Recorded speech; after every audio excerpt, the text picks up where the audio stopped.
Hi everyone and welcome back to Planting for Wildlife. I've just been away for a week. It's been really nice to spend some time with the family, but after a week it's also nice to get home and see what's been growing in your garden. My seedlings are doing quite nicely thanks to my mum coming over and watering them pretty much every day, especially the cardoons. They grow super quickly. When we first moved into this garden last April, to be honest, I wasn't really thinking about garden designers. I'd read quite a few books myself, of which I'll cover in a separate video, and done a lot of research online, as I'm sure you all have too. The first big changes I wanted to make were to some of the trees. There was a lot of big conifers that had just got too big for the garden. We wanted to take those out and replace them with deciduous trees, which will give that sense of change throughout the season, providing food for the birds, but also shelter as well.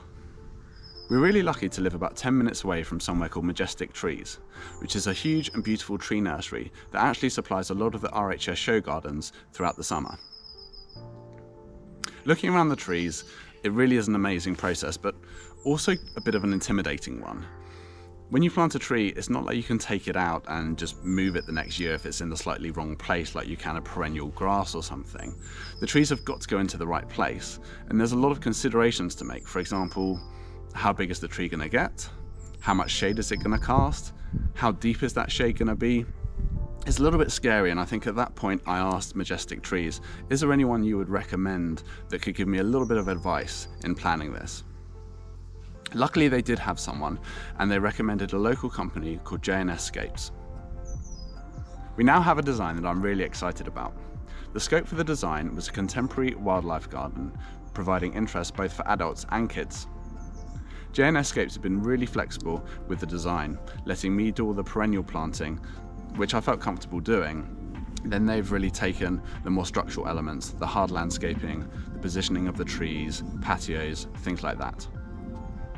I wanted to take you through the design and share some of the ideas that we've had. Looking at the design, the house is on the left-hand side, and you can see the geometric sleeper beds, which I built last year, coming out from the patio. When we first moved in, as you looked out to the garden, on the right-hand side up against the house were two huge apple trees. We deliberated a lot as to whether to take these out, but in the end we decided to take them out. The main reason being is that they created a bit of a no-go zone underneath, all the way up to the house. I also didn't love picking up the apples every year. I'm not a tidy gardener whatsoever, but I also don't want to spend a huge amount of time picking apples up every year, and this is our forever home, so it really would be for a long time. In place of the apple trees will be a birch grove consisting of 6 birch trees. I'm really excited about this part of the garden that's been heavily inspired by the RHS garden Hyde Hall in Essex, UK. They have a beautiful birch grove there consisting of a lot of different types of birches and a meandering bark path which takes you through it nicely. The birch trees will be underplanted with wildlife friendly plants, and we're also going to add a wooden boardwalk that means you can actually walk or kind of traverse through the underplanting to get to the back of the birch grove. The kids will definitely love this, but I will as well. At the end of the birch grove, we're going to have 3 hornbeams, which will help to screen the really leggy hollies at the boundary of the garden. We're also going to add a seating area, which will be nice for reading a book or a magazine. Past the birch grove and the hornbeams is going to be a kids' play area / home gym for adults. There's a company locally called Exobars who do really nice outdoor gyms that double as kids' climbing frames as well. You can put swings and slides on them, and it should just be another thing to draw the kids into the garden. We'll surround this with some planting as well, but to be honest at this stage I have no idea what that planting is going to be. Past the kids' play area to the bottom right-hand side of the design is mainly a woodland area that we're going to leave quite untouched. We might put a boardwalk in to allow easier access down to the bottom there if the kids want to build a den or something, and maybe put some mahonias across the back. Right on the back boundary, we did take out a big conifer there, so there's quite a lot of nice space there to put some trees in, although at this stage I'm not sure which trees they're going to be. To the bottom left of the garden, or the top right of the design as you look at it, we're going to put a greenhouse in. I'm not a massive veg grower, but I do like to do chilies and tomatoes every year, and some other ones like aubergines, normally things that you can pick straight off the plant and cook straight away. A pond is crucial to any wildlife garden, and we've made ours as big as we can within the design.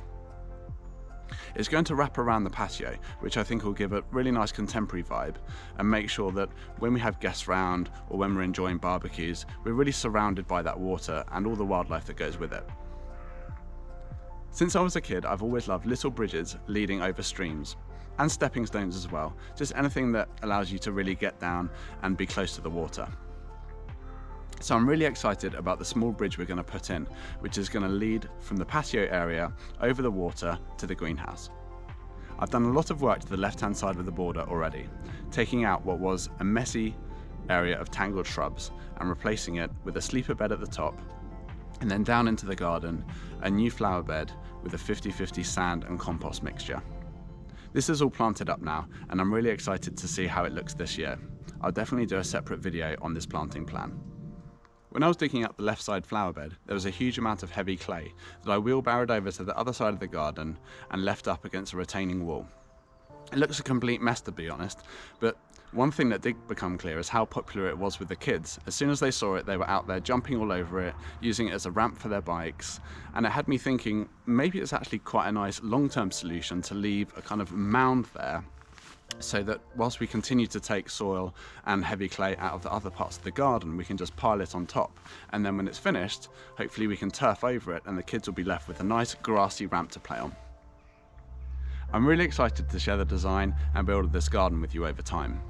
As I mentioned, it's going to take quite a few years to execute, but for me that's no bad thing. It's not necessarily about the finished product. I really enjoy the design and the build process, and it's going to be so exciting seeing new and exciting wildlife come into the garden and enjoying that with my family. If you've enjoyed the video, please give it a like and subscribe, and feel free to leave any comments down below. Thanks everyone, and enjoy the wildlife in your garden.